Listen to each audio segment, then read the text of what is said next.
Bonjour. Alors, vous êtes le docteur Dassa, D-A-2-S-A. Oui, c'est ça. Et vous êtes neurologue Tout à fait. au centre hospitalier Émile Roux. Tout à fait. Bonjour. Bonjour. Alors, bienvenue à Saul. Merci. Merci de votre accueil. d'accepter cet échange avec le Jean-Jacques Express aussi. Et merci à la CPTS de m'avoir invité. On va parler, vous êtes là, vous y teniez ça vous tenait à cœur, on est là pour parler des AVC. Et pourquoi c'est important de se retrouver avec le public, ce sujet?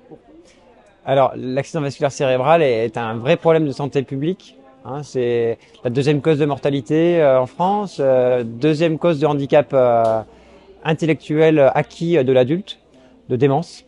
Donc c'est un vrai problème de santé publique et c'est une pathologie qui est parfois difficile à reconnaître, à identifier, parce que les symptômes qui doivent la faire évoquer sont divers, sont rarement douloureux et peuvent être transitoires.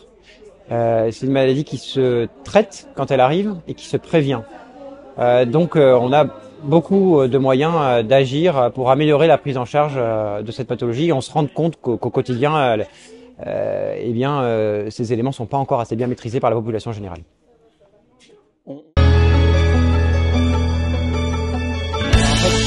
Il y a deux maladies en fait. Quand on parle d'AVC, il y a deux maladies un peu différentes.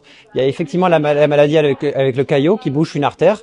C'est l'accident vasculaire cérébral ischémique. Donc c'est 8 cas sur 10 AVC. Et puis dans 2 cas sur 10, c'est une hémorragie cérébrale. C'est-à-dire c'est la rupture d'une artère dans le cerveau qui fait qu'il y a une hémorragie dans le tissu cérébral.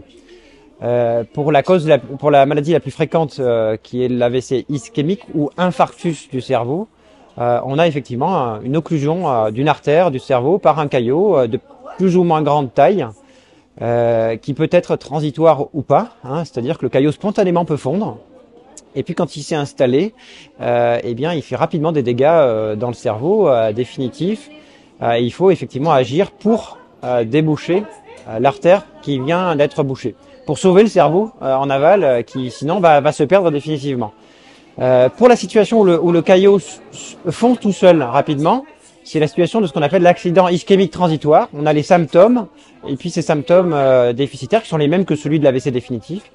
Ils régressent totalement en 10 minutes, un quart d'heure, une heure. Et le message d'aujourd'hui, c'est que il faut absolument faire le 15, même si les symptômes régressent totalement au bout d'un quart d'heure, 20 minutes, une heure, ce qui n'est pas du tout évident, ce qui n'est pas intuitif spontanément. On va pas embêter le SAMU alors que les symptômes sont transitoires. Voilà, on parlait ça peut être des difficultés à parler pendant un certain temps. Tout à fait. Ça peut durer une heure, mais ça peut disparaître, mais il y a quand même... Dans tous les cas, il faut appeler le 15, que ça disparaisse ou pas. Se rappeler que les symptômes de l'AVC, c'est des symptômes qui sont globalement latéralisés. Hein, tout symptôme latéralisé est brutal. Hein, ça, c'est vraiment le point commun à tous les symptômes, c'est qu'ils sont brutaux. D'un seul coup, comme un coup de tonnerre dans un ciel serein. Un symptôme d'un côté, c'est-à-dire une perte de force à droite ou à gauche, hein, autant l'un que l'autre, d'un bras, d'un visage, une jambe qui traîne, ou alors tout un côté. Ou alors la perte de vision d'un œil, ça c'est moins connu, hein, un œil qui voit plus ou l'autre, ou des difficultés pour voir d'un côté du champ visuel ou de l'autre, des difficultés pour sentir son côté droit ou son côté gauche, qui peut ne pas être associé à une perte de force, hein, ça peut être juste la peau qui sent plus, qui est comme cartonnée, comme anesthésiée, comme chez le dentiste. Et puis un trouble de l'équilibre également brutal. Et puis tu l'as dit déjà, un trouble du langage, hein, du fait de pas parler, de pas arriver à trouver ses mots, d'avoir un jargon, des troubles de compréhension. La personne qui est devant vous comprend plus ce que vous dites d'un coup. Tout ça, c'est autant de symptômes qui doivent faire penser à un AVC, qui sont de gravité diverse. Ça peut être de l'hémiplégie, donc ça, on n'a pas trop de mal à s'inquiéter. Mais ça peut être uniquement une main un peu paresseuse, un peu maladroite, qui serre pas bien le bouchon, qui tient pas bien ce qu'on a en main. L'œil qui voit plus, pareil, ça peut revenir. L'œil qui voit plus, c'est pas forcément gênant parce qu'on a l'autre œil qui compense finalement. Et donc c'est souvent que malheureusement on voit arriver ces gens avec ces pertes d'œil, de vision brutale, qui arrivent trop tard parce qu'on a que quelques heures effectivement pour agir, pour déboucher l'artère qui est bouchée ou pour limiter le saignement quand ça saigne. La prise en charge rapide, malgré ces symptômes, va permettre qu'on ait moins de séquelles à terme. Alors, pour la situation où le symptôme était transitoire, la prise en charge rapide, c'est d'identifier la source du caillot pour pas qu'il revienne une seconde fois. et mettre le traitement fluidifiant pour adapter, pour éviter qu'il y ait une récidive d'un AVC plus définitif, donc de symptômes plus définitifs, qui souvent arrivent dans les heures qui suivent la première alerte déficitaire, le premier symptôme, la première perte de force, sensibilité, vision, parole, équilibre. Par contre, une fois que c'est installé, que le symptôme s'en va pas, c'est également urgent d'agir, parce que plus on va attendre, moins les traitements qu'on va mettre en œuvre vont être efficaces et plus on aura de risque d'avoir des séquelles définitives permanentes de cet AVC, et des séquelles d'ailleurs à la fois visibles mais également invisibles.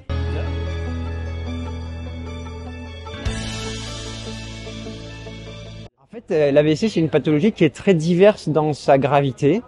L'AVC hémorragique est souvent un petit peu plus grave que l'AVC ischémique, mais pas systématiquement. Ça représente la deuxième cause de mortalité en France, donc c'est potentiellement une pathologie qui est grave par sa mortalité, mais également par son retentissement sur la vie de tous les jours après dans le suivi, à long terme après l'AVC.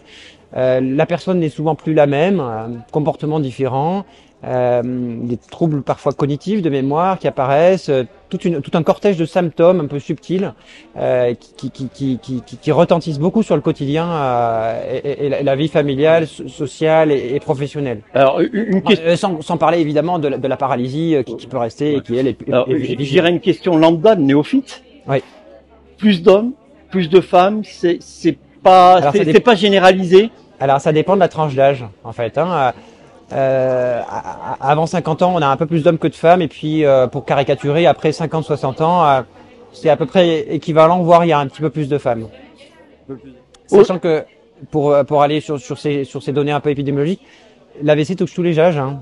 Oui, je sais pas si tu allais me le demander, mais ouais. L'AVC touche tous les âges, à la fois les gens jeunes, mais quand même moins fréquemment. Il y a toute une frange d'AVC qui touche le sujet jeune, avec des causes un peu particulières d'AVC, et puis des AVC qui en majorité touchent les personnes plus âgées. L'âge moyen c'est 73 ans. Ouais, ce qu'on disait c'est après 50.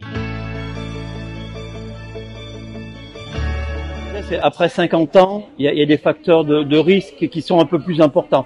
On peut en parler maintenant si tu veux. Hein. Ouais. Ces facteurs de risque, ils sont hyper importants à connaître, parce qu'en fait, en les connaissant, et en agissant dessus personnellement, on peut arriver à réduire de 90% le risque soi-même de faire un AVC. Alors, tabac, alcool sont des facteurs aussi là prédominants. Alors oui, mais c'est pas les facteurs prédominants, mais ils sont majeurs. Le facteur le plus important, le plus puissant, sur lequel on peut agir le plus, c'est l'hypertension artérielle. C'est le fait d'avoir une tension artérielle élevée ou labile ou variable. C'est malheureusement une maladie qui est fourbe parce qu'elle est silencieuse, on n'a pas de symptômes de l'hypertension. Si on prend pas très attention, on peut traîner avec une tension à 15 ou 16 toute une vie sans symptômes. Évidemment, quand elle est plus importante à 19 ans, on commence parfois à avoir mal à la tête, mais on peut tout à fait garder une hypertension toute une vie et ça augmente énormément le risque d'AVC. Quand vous êtes en consultation, un patient qui vient voir, vous pouvez à un moment dire là il y a vraiment un facteur de risque. Alors je dirais la tension déjà, hein, puisque c'est le plus puissant de tous les facteurs de risque d'AVC, à la fois d'ailleurs ischémique et hémorragique. Un malade qui est hyper tendu et qui a des chiffres hauts à la maison, c'est un malade qui court un risque d'AVC qui est important. Après, il y a d'autres facteurs de risque importants que sont l'excès de mauvais cholestérol, le tabagisme effectivement qui augmente de 50% le risque d'AVC, le diabète également, un diabète non connu ou déséquilibré, ça augmente le risque, la sédentarité, hein, le fait d'avoir peu d'activité physique quotidienne, hein, c'est 30 minutes d'activité physique significative par jour hein, qui sont recommandées, l'alimentation aussi saine, la gestion du stress aussi, hein, elle est importante au quotidien.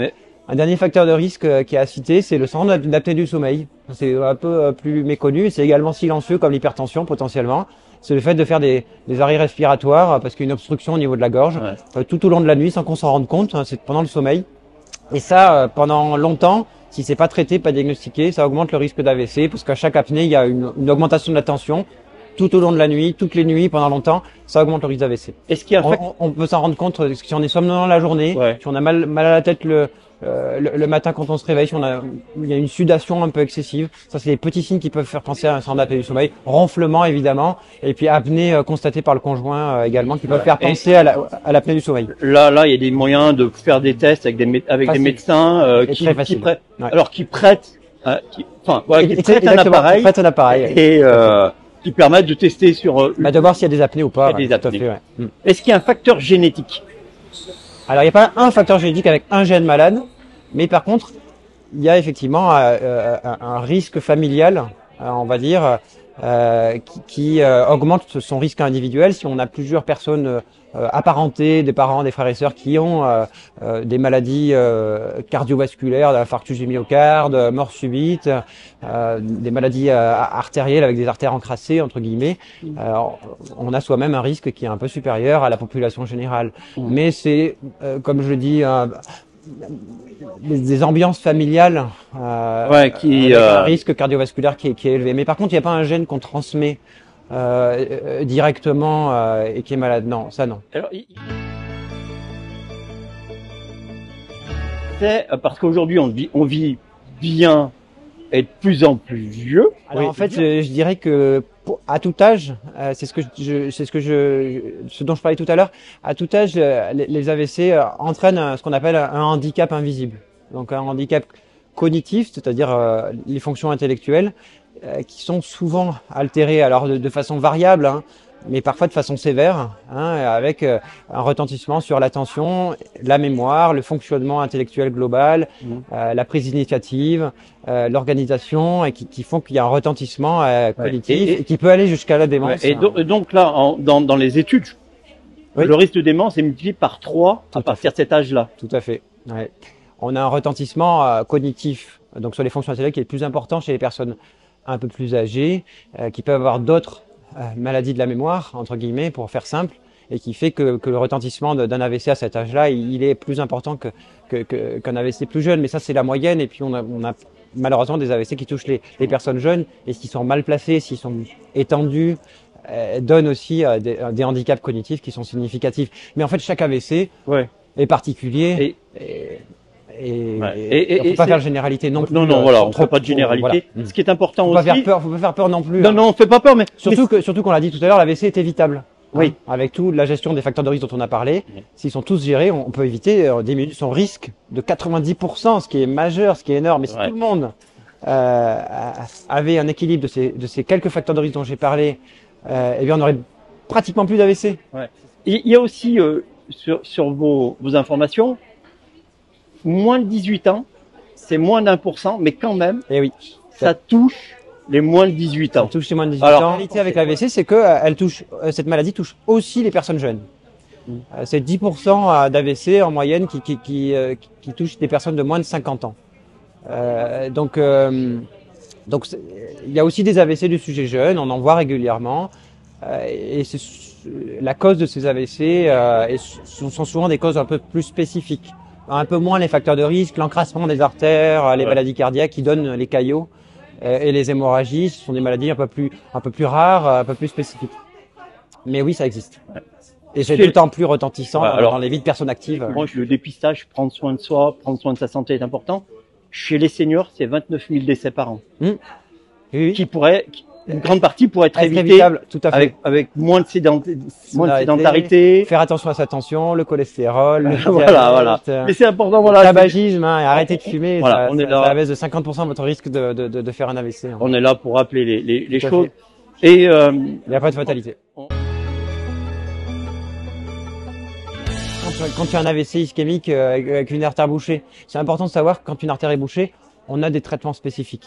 C'est ce qu'on a un peu dit, mais voilà, on a une perfusion très spécifique qui fait fondre les caillots en urgence. Et puis surtout, on a depuis une dizaine d'années la possibilité d'aller aussi chercher en urgence le caillot et l'extirper.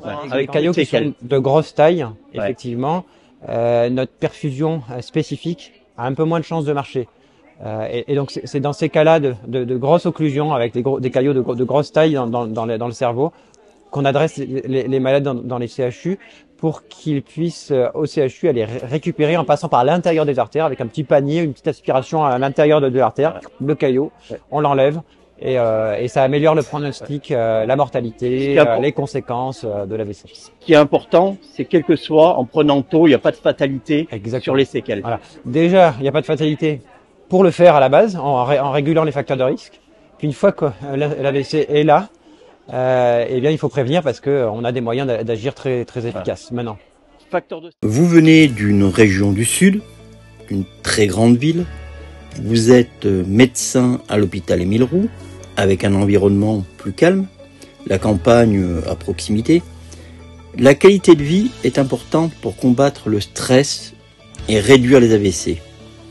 Y a-t-il plus d'AVC dans les villes que dans les moyennes villes ou dans les campagnes? C'est important de faire une étude, hein, c'est une bonne idée d'étude. À ma connaissance, j'ai pas ces chiffres-là. Ce serait intéressant de regarder effectivement le taux d'AVC dans les villes et dans les campagnes, mais il y a des facteurs confondants parce que dans les villes, on est quand même plus fréquemment mieux suivi et mieux encadré, donc le facteur stress il est compensé par ce meilleur peut-être encadrement médical, donc c'est un peu difficile de répondre, mais en tout cas le facteur stress il est bien reconnu aussi comme un facteur de risque d'AVC. Hein. C'est pour ça d'ailleurs qu'aujourd'hui on était avec une sophrologue qui expliquait à quel point le facteur angoisse, stress au quotidien peut augmenter le risque d'AVC, mais pas autant que l'hypertension artérielle dont on a parlé tout à l'heure, le tabac, le cholestérol, le diabète. J'aimerais revoir sur votre parcours, parce que votre parcours est intéressant. Aujourd'hui, on a du mal à trouver des médecins dans nos campagnes ou nos petites villes, j'ose dire. Bon, vous êtes vraiment un urbain. Ah oui. Qui êtes venu alors le Puy n'est pas la campagne, mais vous êtes venu pour la qualité. Ouais, tout à fait. Et vous êtes profondément attaché au service public. Ah oui. Ça c'est important. Oui. Conviction que j'ai, personnelle. Hein, mais... Voilà. Comment cette démarche si on devait encourager les médecins à venir, c'est quoi la qualité de vie que au centre hospitalier Émile Roux est très bien équipé? Oui. Tout à fait. J'ai la chance de travailler dans un hôpital qui est plutôt en bonne santé, je dirais, lui-même. Contrairement à d'autres hôpitaux et d'autres grands centres qui sont beaucoup plus en difficulté financière et avec le retentissement sur la gestion du personnel et les équipements. Tout à fait, l'hôpital Émile Roux est doté d'équipements et de services aussi médicaux qui sont plutôt tous globalement en bonne santé, même si c'est pas non plus complètement parfait. Mais quand on devait voir la moyenne, la moyenne, c'est très agréable de travailler dans un établissement à petite échelle, à échelle humaine. On arrive à facilement se parler, et ça fluidifie quand même beaucoup la prise en charge des malades, qu'ils aient leurs examens rapidement, qu'on arrive à... Ouais. Et le cadre de vie pour un médecin. Le cadre de vie. Voilà. Que vous êtes attaché à la nature. Tout à fait, tout à fait. Ouais. Je suis pas arrivé en Haute-Loire pour rien, c'est sûr, hein, que j'ai un attachement depuis longtemps à la nature, au sport de pleine nature, et que j'ai trouvé mon compte en Haute-Loire. Hein. Ça, c'est sûr qu'on est vraiment dans un milieu privilégié et que je suis très content que mes filles grandissent dans cet environnement-là, et donc je peux qu'encourager les gens. Après, je pense qu'il y a aussi les a priori de mes jeunes collègues qui sont peut-être urbains et qui ont parfois un peu du mal à se projeter dans des environnements qui sont pas ceux auxquels ils sont habitués en termes d'envergure de ville, etc. Mais j'ai aussi des collègues qui avaient ces a priori là et qui en sont rapidement sortis. Voilà, on aura l'occasion de se revoir et de parler d'AVC. Ouais, on aura l'occasion de faire quelque chose de plus complet. Avec moins de bruit. Tout à fait. Et on fera ça, voilà. Pas de moi, je vous remercie. Avec grand plaisir. Je vous remercie d'avoir accepté cet échange. Tout le plaisir était pour moi. Merci beaucoup. Et puis, écoutez, à bientôt. Merci, à bientôt. Merci, à très bientôt. Merci.